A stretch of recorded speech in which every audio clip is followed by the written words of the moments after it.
Hello students, welcome to our e-learning class. Today I will take class 12 economics class. Okay, so students, in previous class we already started our chapter 3. Okay, in Indian economic development. That name of the chapter is New Economic Policy. Okay, so under this chapter we learn after the 40 years why the government adopt the new economic policy. So let's discuss.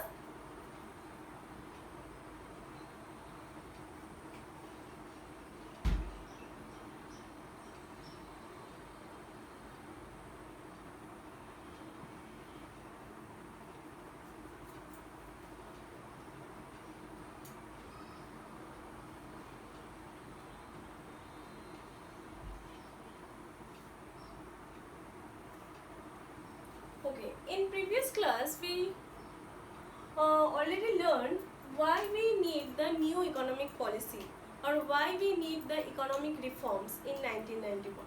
See, in from 1950 to 1990, during these 40 years,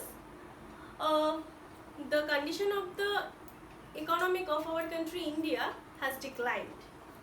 So there are three major crises.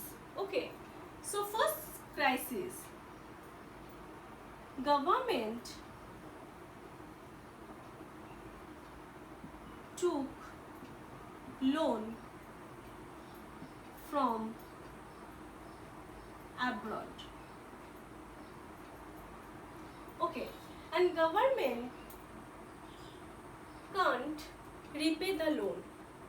Okay, or they can't repay the amount of the interest. So their condition was very poor. Okay, second one is the foreign exchange reserve.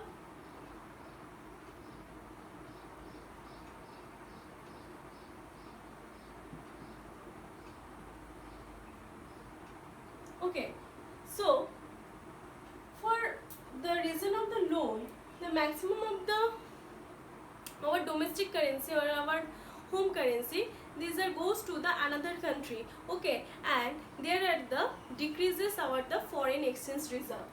The next one, third one, high inflation rate.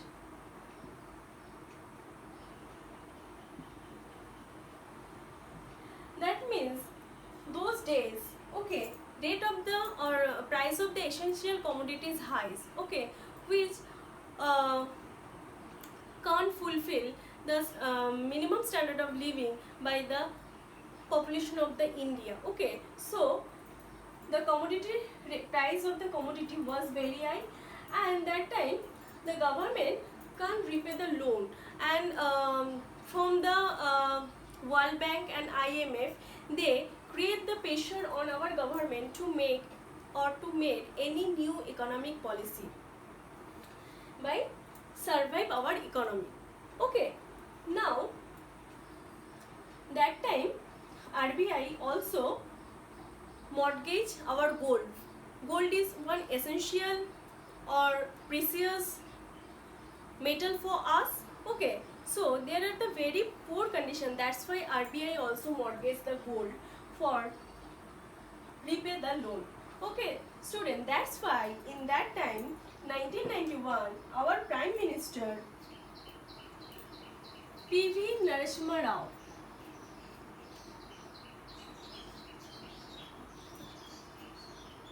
in 1991 Prime Minister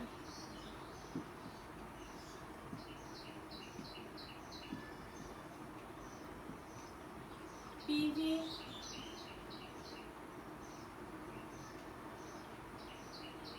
Narasimha Rao also with our finance minister Manmohan Singh, and also obviously in this policy help the many persons, but two persons, P.V. Narasimha Rao, our Prime Minister, and our Finance Minister Manmohan Singh, who was the great economist.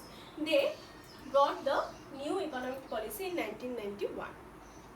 So there are two measures. Okay, there are two measures for new economic policies. What is the measures? First measures of the new economic policy was stabilization measures.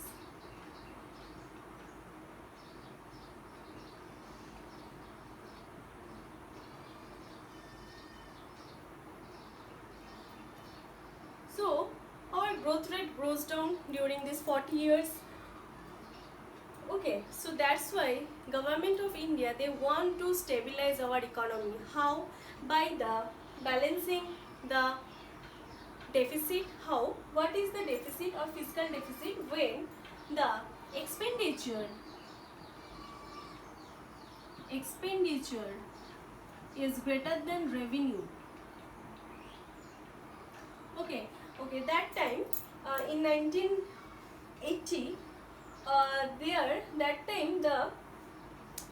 in for the government, or 1990, to the government they have only 15 days revenue. Okay, so how they recover this economic condition? So that time they stabilize or they balance this deficit. Okay, they wanted to balance our fiscal deficit, and also they want to controlling the inflation. That means they want to controlling the high rate of price. Okay, so this price rate and also the fiscal deficit, they want to stabilize. So these are the stabilization measures. The next one is structural reforms measures.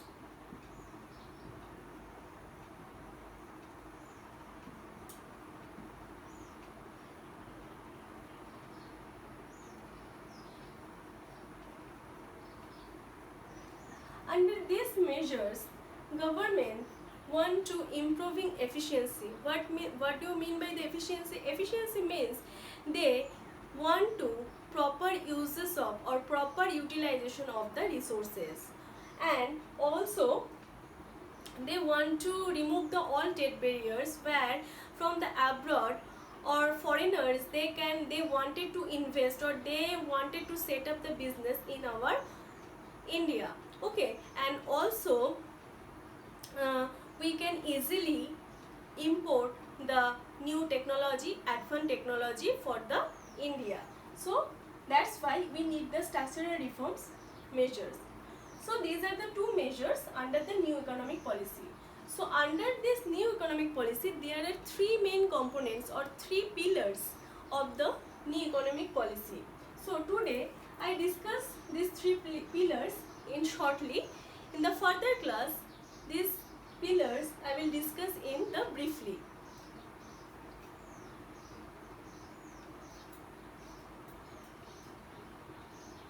So what are these pillars? This is the NEP. Under there, three pillars: liberalization, global privatization,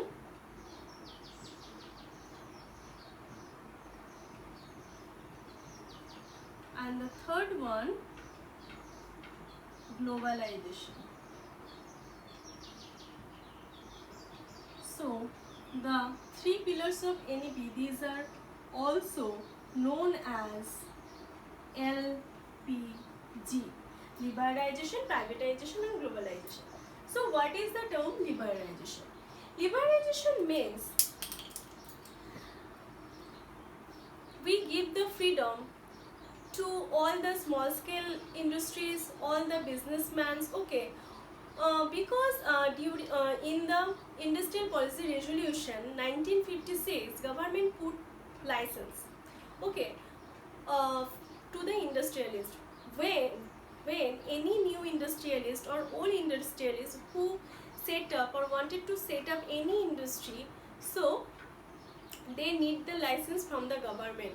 So but in the liberalization, government remove all the trade barriers or license. Okay, so That's why there are the many people or many person they are interested to set up the new business. So this is the liberalization. Now if we come to the privatization means the under the Industrial Policy Resolution IPR, the government maximum sector they undertaken their self. Okay, so government wanted to some sectors. Okay, they give the ownership to the public from the public sector to the private sector. Okay, why? Because private sector they are more efficient. Okay, and their main motive was the profit. So that's why to grow up our economy, to raise our growth rate, that's why we need to some sector privatization. Okay students, now we come to the globalization. Globalization means what? Globalization means the integration of domestic economy with the whole world. That's why government need to remove the all trade barriers and trade among the whole world. Okay, this globalization spread the products, technology, information, job across the national borders. Okay, and it describes the interdependence of national around global fostered through free trade, and also this globalization create more job opportunities. Okay students, so these are the three pillars of the new economic policy. So in the next class I will discuss these in briefly. So for today, thank you.